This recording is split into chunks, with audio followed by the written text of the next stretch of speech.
Capítulo 1. Tive 2 pais, um rico e outro pobre. Um era muito instruído e inteligente, tinha o PhD e fizera um curso universitário de graduação com duração de 4 anos em menos de 2. Foi então para a Universidade de Stanford, para a Universidade de Chicago, para Northwestern University, sempre com bolsa de estudos. O outro pai nunca concluiu o 2º grau. Ambos foram homens bem-sucedidos em suas carreiras e trabalharam arduamente durante toda a vida. Ambos auferiram rendas consideráveis. Contudo, um sempre enfrentou dificuldades financeiras, o outro se tornou o homem mais rico do Havaí. Um morreu deixando milhões de dólares para sua família e para instituições de caridade e para sua igreja. O outro deixou contas a pagar. Ambos eram homens fortes, carismáticos e influentes. Ambos me ofereceram conselhos, mas não aconselharam as mesmas coisas. Ambos acreditavam firmemente na instrução, mas não sugeriram os mesmos estudos. Se eu tivesse tido um único pai, teria tido que aceitar ou rejeitar seus conselhos. Tendo 2, tive a escolha entre pontos de vista contrastantes, a visão de um homem rico e a visão de um homem pobre. Em vez de aceitar ou rejeitar simplesmente um desses pontos de vista, me descobri pensando mais, comparando-os e escolhendo por mim mesmo. O problema é que o homem rico ainda não era rico e o homem pobre ainda não era pobre. Ambos estavam no início de suas carreiras e lutavam por dinheiro e pela família. Mas tinham ideias muito diferentes sobre dinheiro. Por exemplo, um dos pais dizia: o amor ao dinheiro é a raiz de todo mal. O outro: a falta de dinheiro é a raiz de todo mal. Quando garoto, a influência de 2 pais, ambos homens fortes, era uma situação complicada. Eu queria ser um bom filho e ouvia, mas os 2 pais não falavam a mesma língua. O contraste entre suas ideias, especialmente no que se referia ao dinheiro, era tão extremo que eu ficava curioso e intrigado. Comecei a pensar profundamente sobre o que cada um deles dizia. Muito do meu tempo era gasto refletindo, fazendo-me perguntas como por que ele fala isso, a respeito das afirmações dos pais. Teria sido muito mais simples falar, sim, ele está certo, concordo com isso. Ou simplesmente rejeitar o ponto de vista dizendo, o velho não sabe do que está falando. Porém, tendo 2 pais que eu amava, fui forçado a pensar e escolher um dos caminhos por mim mesmo. Esse processo de escolher por mim mesmo se mostrou muito valioso no longo prazo. Não se tratou simplesmente da aceitação ou da rejeição de um único ponto de vista. Uma das razões pelas quais os ricos ficam mais ricos, os pobres mais pobres e a classe média luta com as dívidas é que o assunto dinheiro não é ensinado nem em casa nem na escola. Muitos de nós aprendemos sobre dinheiro com nossos pais. O que pode dizer um pai pobre a respeito do dinheiro para seu filho? Ele diz simplesmente, fique na escola e estude muito. O filho pode se formar com ótimas notas, mas com uma programação financeira e uma mentalidade de pessoa pobre. Isso foi aprendido pelo filho em sua tenra idade. O dinheiro não é ensinado nas escolas. As escolas se concentram nas habilidades acadêmicas e profissionais, mas não nas habilidades financeiras. Isso explica por que médicos, gerentes de banco e contadores inteligentes que tiveram ótimas notas quando estudantes terão problemas financeiros durante toda a sua vida. Nossa impressionante dívida nacional se deve em boa medida a políticos e funcionários públicos muito instruídos que tomam decisões financeiras com pouco ou nenhum treinamento na área do dinheiro. Muitas vezes penso no novo milênio e imagino o que acontecerá quando houver milhões de pessoas precisando de assistência financeira e médica. Eles se tornarão dependentes do apoio financeiro de suas famílias ou do governo. O que acontecerá quando o Medicare e a Seguridade Social ficarem sem dinheiro? Como uma nação sobreviverá se ensinar sobre dinheiro continuar sendo tarefa dos pais, cuja maioria será ou já é pobre? Como tive 2 pais a me influenciar, aprendi com ambos. Tive que refletir sobre os conselhos de cada um deles e, ao fazê-lo, percebi o poder e o impacto dos nossos pensamentos sobre nossa própria vida. Por exemplo, um pai costumava falar, não dá para comprar isso. O outro proibia o uso dessas palavras, insistia em que eu falasse, o que posso fazer para comprar isso? Num caso, temos uma afirmação, no outro, uma pergunta. Um deixa você sem alternativa, o outro obriga você a refletir. Meu pai, que logo ficaria rico, explicava que ao falar automaticamente não dá para comprar isso, seu cérebro para de trabalhar. Ao perguntar o que posso fazer para comprar isso, você mantém seu cérebro trabalhando. Ele não estava dizendo que comprasse tudo o que desejasse. Ele incentivava fanaticamente que exercitasse minha mente, o computador mais poderoso do mundo. Meu cérebro fica mais forte a cada dia porque eu o exercito. Quanto mais forte fica, mais dinheiro ganho. Ele acreditava que repetir mecanicamente não dá para comprar isso era um sinal de preguiça mental. Embora ambos os pais trabalhassem com afinco, observei que um deles tinha o hábito de pôr seu cérebro a dormir quando o assunto era dinheiro, e o outro tinha o costume de exercitar seu cérebro. O resultado era que ao longo do tempo um dos pais ficava mais forte financeiramente e o outro enfraquecia. Isso não é muito diferente do que ocorre quando uma pessoa faz exercícios físicos regulares enquanto a outra senta no sofá e fica assistindo à televisão. O exercício físico adequado aumenta suas chances de ter boa saúde e o exercício mental adequado aumenta suas chances de ficar rico. A preguiça reduz tanto a saúde quanto a riqueza. Meus dois pais tinham atitudes mentais diferentes. Um acreditava que os ricos deviam pagar mais impostos para atender os menos afortunados. O outro dizia: os impostos punem os que produzem e recompensam os que não produzem. Um dos pais recomendava: estude arduamente para poder trabalhar em uma boa empresa. O outro falava: estude arduamente para poder comprar uma boa empresa. Um dos pais dizia: não sou rico porque tenho filhos. O outro: tenho que ser rico por causa de vocês, meus filhos. Um incentivava as conversas sobre dinheiro e negócios na hora de jantar. O outro proibia que se falasse do assunto durante as refeições. Um dizia: em questões de dinheiro seja cuidadoso, não se arrisque. O outro: aprenda a administrar o risco. Um recomendava: nossa casa é nosso maior investimento e nosso maior patrimônio.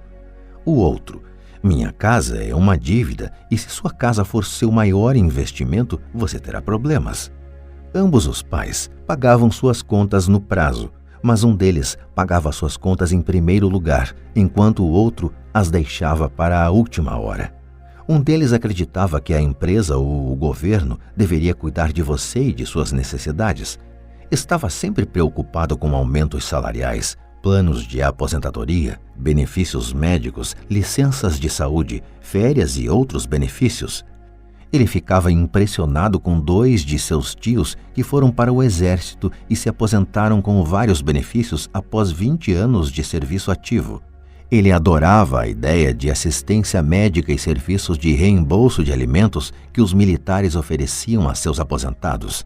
Ele também se empolgava com as cátedras vitalícias do sistema universitário. A ideia de estabilidade no emprego e benefícios trabalhistas lhe parecia às vezes mais importante do que o próprio emprego. Dizia frequentemente: trabalhei muito para o governo, mereço essas mordomias. O outro pai acreditava na total autossuficiência financeira. Ele sempre se manifestava contra a mentalidade dos direitos e falava que isso estava criando pessoas fracas e financeiramente necessitadas. Ele dava muita ênfase à competência financeira. Um dos pais lutava para poupar alguns poucos dólares. O outro simplesmente criava investimentos. Um pai me ensinou a escrever um currículo impressionante para que eu pudesse encontrar um bom emprego. O outro me ensinou a fazer sólidos planos financeiros e de negócios, de modo que eu pudesse criar empregos. Ter 2 pais fortes me proporcionou o luxo de observar o impacto de diferentes formas de pensar sobre a própria vida. Observei que as pessoas moldam suas vidas por meio de seus pensamentos. Por exemplo, meu pai pobre sempre me dizia: nunca vou ficar rico, e isso acabou acontecendo. Meu pai rico, por outro lado, sempre se referia a si próprio como sendo rico. Ele dizia coisas como: sou um homem rico e pessoas ricas não fazem isto. Mesmo que estivesse totalmente quebrado após um revés financeiro, ele continuava a se considerar um homem rico. Ele se justificava dizendo: há uma diferença entre ser pobre e estar quebrado. Estar quebrado é algo temporário, ser pobre é algo eterno. Meu pai pobre dizia: não ligo para dinheiro, ou o dinheiro não é importante. Meu pai rico sempre dizia: dinheiro é poder. O poder de nossos pensamentos nunca poderá ser medido ou avaliado, mas desde jovem se tornou óbvio para mim a tomada de consciência de meus pensamentos e da forma como me expressava. Observei que meu pai pobre não era pobre por causa do dinheiro que ganhava, que era bastante, mas por causa de seus pensamentos e ações. Quando garoto, tendo 2 pais, me tornei consciente de que deveria ser cuidadoso com os pensamentos que decidisse adotar como meus. A quem ouviria? A meu pai rico ou a meu pai pobre? Embora ambos tivessem um enorme respeito pela educação e pelo aprendizado, eles discordavam quanto ao que era importante aprender. Um queria que eu estudasse arduamente, me formasse e conseguisse um bom emprego para trabalhar pelo dinheiro. Ele queria que eu estudasse para me tornar um profissional, um advogado ou um contador, ou que fosse para uma faculdade de administração para obter um MBA. O outro me incentivava a estudar para ficar rico, para entender como funciona o dinheiro e para aprender como fazê-lo trabalhar para mim. Não trabalho por dinheiro, costumava repetir uma e outra vez: o dinheiro trabalha para mim. Com 9 anos de idade, resolvi ouvir e aprender com meu pai rico tudo sobre dinheiro. Optei por não dar ouvidos a meu pai pobre, mesmo que fosse ele quem possuísse todos os títulos universitários. Uma lição de Robert Frost. Robert Frost é meu poeta favorito. Embora goste de muitas de suas poesias, a minha preferida é The Road Not Taken. Quase todos os dias recorro às suas lições. The Road Not Taken. O caminho não escolhido. Num bosque amarelo, 2 caminhos se separavam, e lamentando não poder seguir os 2, e sendo apenas um viajante, fiquei muito tempo parado, e olhei para um deles tão distante quanto pude, até onde se perdia na mata. Então segui o outro, como sendo mais merecedor, e tendo talvez melhor direito, porque coberto de mato e querendo uso, embora os que por lá passaram os tenham realmente percorrido de igual forma, e ambos ficaram essa manhã com folhas que passo nenhum pisou. Guardei o primeiro para outro dia, embora sabendo como um caminho leva para longe, duvidasse que algum dia voltasse novamente. Direi isto suspirando: em algum lugar, daqui a muito e muito tempo, 2 caminhos se separaram em um bosque e eu escolhi o menos percorrido. E isso fez toda a diferença. Robert Frost, 1916. E isso fez toda a diferença. No correr dos anos, pensei muitas vezes no poema de Robert Frost. Ao escolher não dar atenção aos conselhos e atitudes quanto a dinheiro de meu pai muito instruído, tomei uma decisão dolorosa, mas foi uma decisão que determinou o resto de minha vida. Com a decisão de quanto a quem dar ouvidos, teve início minha educação sobre dinheiro. Meu pai rico me deu lições ao longo de um período de 30 anos, até que cheguei aos 39 anos de idade.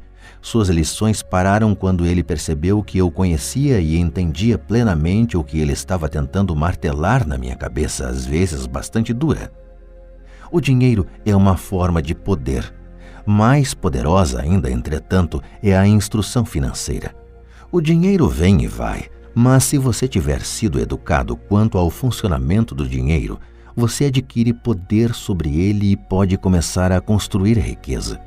O motivo pelo qual o simples pensamento positivo não funciona é porque a maioria das pessoas foi à escola e nunca aprendeu como o dinheiro funciona, e assim passam suas vidas trabalhando pelo dinheiro. Como comecei com apenas 9 anos, as lições que meu pai rico me ensinou foram simples. E quando tudo foi dito e tudo foi feito, encontramos apenas 6 lições repetidas ao longo de 30 anos. Este livro trata dessas 6 lições, expostas da maneira mais simples possível, da forma como meu pai rico as passou para mim. Estas lições não pretendem ser respostas e sim marcos. marcos que ajudarão você e seus filhos a enriquecerem, não importa o que aconteça em um mundo de crescente mudança e incerteza. Lição 1. Os ricos não trabalham pelo dinheiro. Lição 2. Para que a alfabetização financeira? Lição 3. Cuide de seus negócios. Lição 4. A história dos impostos e o poder da sociedade anônima. Lição 5. Os ricos inventam dinheiro. Lição 6. Trabalhe para aprender, não trabalhe pelo dinheiro. Capítulo 2. Lição 1. Os ricos não trabalham pelo dinheiro. Pai, como é que a gente fica rico? Meu pai largou o jornal. Por que você quer ficar rico, filho? Porque a mãe do Jimmy chegou hoje num Cadillac novo e eles iam passar o fim de semana na praia. Ele chamou 3 amiguinhos, mas o Mike e eu não fomos convidados. Eles disseram que não chamavam a gente porque eram os garotos pobres. Falaram isso mesmo? Perguntou meu pai incrédulo. Falaram mesmo, respondi magoado. Meu pai balançou a cabeça em silêncio, ajeitou os óculos e voltou para a leitura do jornal. Fiquei esperando a resposta. Era o ano de 1956. Eu tinha 9 anos. Por algum golpe de sorte, eu frequentava a mesma escola pública onde estudavam os filhos dos ricos. A cidade vivia especialmente em função das usinas de açúcar. Os gerentes das usinas e outras pessoas influentes da cidade, como médicos, proprietários de estabelecimentos comerciais e gerentes de bancos, matriculavam seus filhos nessa escola. Terminando o 1º grau, estes iam em geral para colégios particulares. Eu fazia parte desta escola porque minha família morava num lado da rua. Se morasse do outro lado, eu teria ido para uma escola diferente e meus colegas seriam de famílias mais parecidas com a minha. Concluído o 1º grau, estes garotos e eu faríamos o 2º grau também em escolas públicas. Não havia colégios particulares para eles ou para mim. Meu pai finalmente largou o jornal. Senti que estava pensando. Filho, começou lentamente, se você quiser ficar rico, você tem que aprender a ganhar dinheiro. E como ganho dinheiro? Perguntei. Use sua cabeça, filho, respondeu sorrindo. O que na verdade queria dizer, isso é tudo o que vou lhe dizer, ou não sei a resposta, de modo que não me perturbe. Forma-se uma parceria. Na manhã seguinte, contei para meu melhor amigo Mike o que meu pai tinha falado. Tenho a impressão de que Mike e eu éramos os únicos garotos pobres da escola. Também Mike estava nesta escola por um golpe de sorte. Alguém tinha traçado aleatoriamente a linha divisória dos distritos escolares e nós acabamos na escola dos garotos ricos. Não éramos pobres de verdade, mas sentíamos como se fôssemos porque os demais garotos tinham luvas de beisebol novas, bicicletas novas, tudo novo.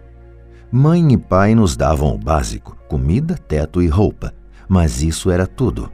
Meu pai costumava falar, se você quiser alguma coisa, trabalhe para obtê-la. Queríamos muitas coisas, mas não havia muito trabalho disponível para garotos de 9 anos. E então como ganhamos dinheiro? Perguntou Mike. Não sei, respondi. Mas você quer ser meu sócio? Ele concordou e naquele sábado de manhã, Mike se tornou meu primeiro sócio nos negócios. Gastamos toda a manhã imaginando formas de ganhar dinheiro. De vez em quando, falávamos dos caras legais que estavam se divertindo na casa de praia de Jimmy. Sentíamos uma certa mágoa, mas era uma mágoa boa, pois nos inspirou a ficar pensando em como ganhar dinheiro. Finalmente, nessa tarde, um lampejo surgiu em nossas mentes. Era uma ideia que Mike havia tirado de um livro de ciências que lera. Empolgados, demos um aperto de mão e a sociedade agora tinha um objetivo. Durante as semanas seguintes, Mike e eu percorremos a vizinhança pedindo aos vizinhos que guardassem para nós os tubos vazios de pasta de dentes. Intrigados, muitos adultos concordavam sorrindo. Alguns perguntavam o que estávamos fazendo. Respondíamos, não dá para contar, é um segredo de negócios. Conforme as semanas passavam, mamãe ficava nervosa. Tínhamos escolhido um lugar perto da máquina de lavar roupas para estocar nossa matéria-prima. Numa caixa de papelão que contivera vidros de molho de tomate, acumulava-se nossa pilha de tubos de pasta de dentes usados. Finalmente, mamãe deu uma bronca. Não aguentava mais ver aquele monte de tubos espremidos na maior confusão. "O que vocês estão fazendo, garotos?" perguntou. "E não me venham novamente com a desculpa de que é um segredo de negócios. Deem um jeito nessa bagunça ou jogo tudo fora." Mike e eu argumentamos, explicamos que em breve teríamos o suficiente para começar a produção. Dissemos que estávamos esperando que alguns vizinhos acabassem de usar suas pastas para que pudéssemos recolher os tubos. Mamãe nos deu 1 semana de prazo. Antecipamos a data do início da produção.